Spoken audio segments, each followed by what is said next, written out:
Now, it seems that The Flash is basically very divisive. Some people love it, some people hate it. I really enjoy the movie. It has horrible CGI, but either way, the DC is officially restarting. James Gunn says this movie is the starting point of the new James Gunn DC universe, and Marvel's on a little bit of a rough spot right now with me. So DC, this is your chance. Let's do it. Let's get a big splash in the DC universe. Here's Johnny. My mom always said life was like a box of chocolates. Expecto Patronum!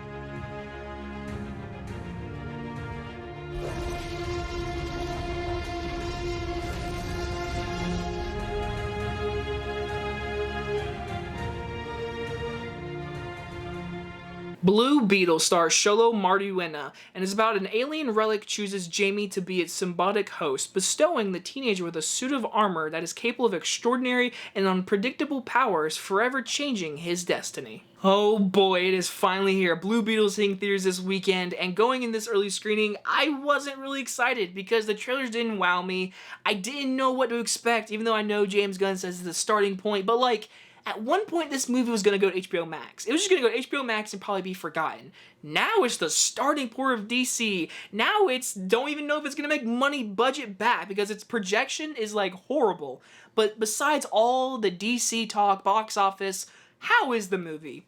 It's entertaining. It's enjoyable. It's very family-friendly, fun, soft movie that, like, I watch and I enjoy. Am I excited to see it again? No, not really. But am I excited to see this young actor take this character in different directions? Yeah, because he has a solid landing point. Now, I do understand that he is from Cobra Kai, and I keep saying his name wrong, so I'm not going to keep repeating it. But listen, I do not watch Cobra Kai. I've never seen the original Karate Kid, so I don't anything know about this actor. All I know him as Blue Beetle now, and all I know is he's really good as Blue Beetle. He brings a lot of his dialogue that feels kind of cheesy on the nose sometime to life. Even when he's in this CGI suit, he brings this character to life. Before we even meet him in this like entire suit aspect of the movie, we get to know him and his family and his living situation and how he's trying to profit in this new job, and he's a house cleaner, and it's just all, his life isn't great, but he wants to be something great. He wants to bring his family with him, and I love that aspect of this movie. We have George Lopez as one of his family, his mother character, sister character, all these characters.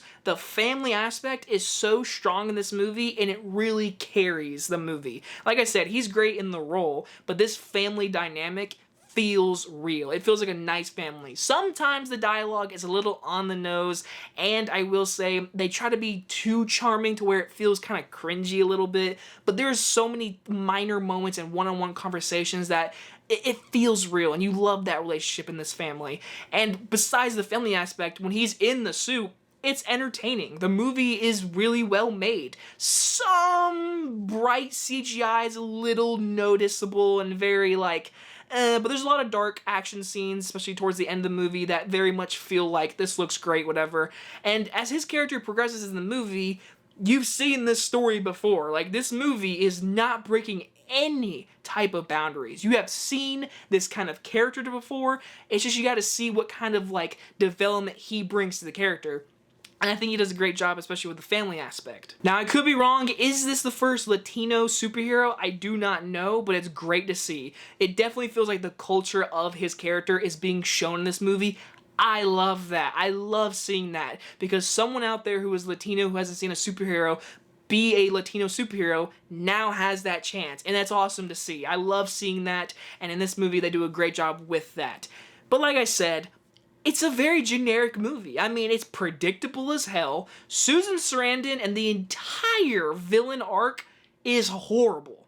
Downright horrible. Even the dialogue is not even that good. Like, seriously.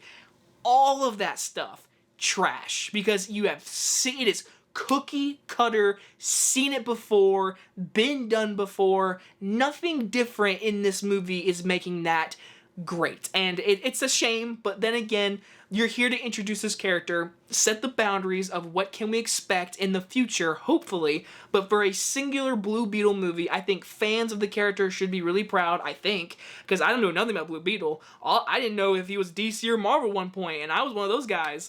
But in the end, It's got fun action scenes. It's got funny moments. Some of the dialogue is cringy. Some of the family moments are cringy.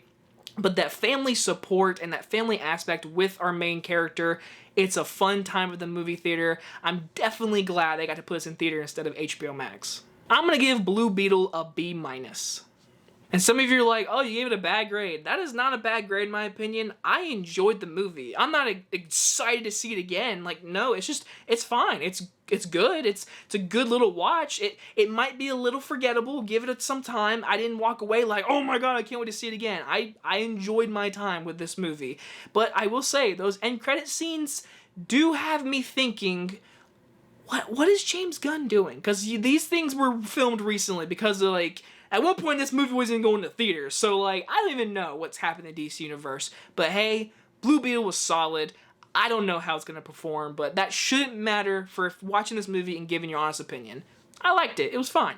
Anyway, guys, you guys enjoyed this movie review. I'll see you guys on the next one. Bye-bye, everybody.